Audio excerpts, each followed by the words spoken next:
Amarantus. 4. kapitola. Na druhý deň sa mamička chystala do obchodu. Joshua dnes nešiel do škôlky a preto išiel s maminou nakupovať do nedalekého Lidla. Joshi tlačil vozík.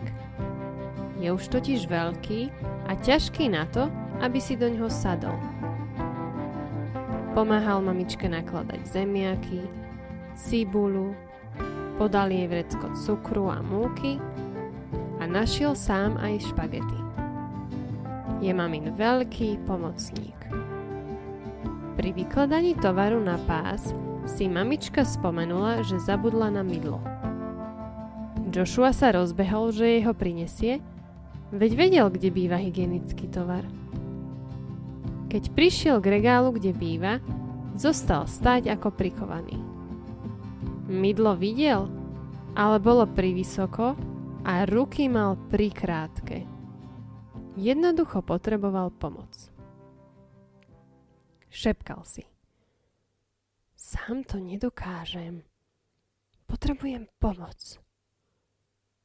Joshua mal so sebou vo vrecku vetrovky svojho kamaráta Amaranta. Ten, keď počul, že Joshua potrebuje pomoc, vystrčil z vrecka hlavu a pozrel na chlapca.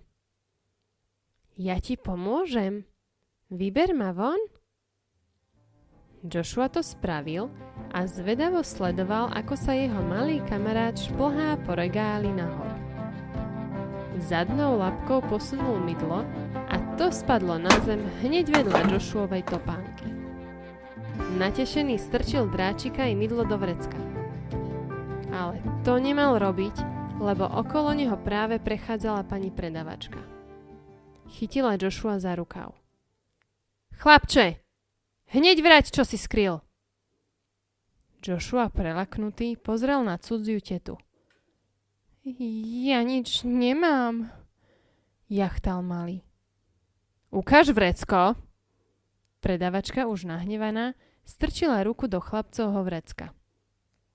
Dráčik, keď zacítil cudziu ruku, urobil ham. Zahryzol sa jej do prsta. Au! Predavačka pustila previnilca.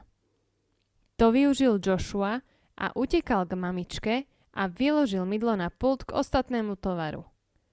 Z diaľky ho sledovala pani predavačka, ktorá keď videla, že malý nebol zlodej, že mamička všetko zaplatila, odišla preč.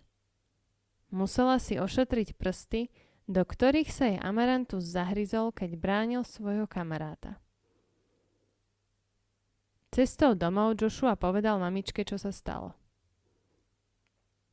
Joshi, keď si v obchode, žiaden tovar nesmieš dať do tašky alebo do vrecka. Až keď ho zaplatíme.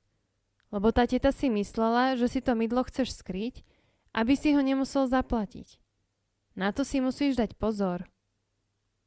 Jasné, mami. Nebolo to náschvál.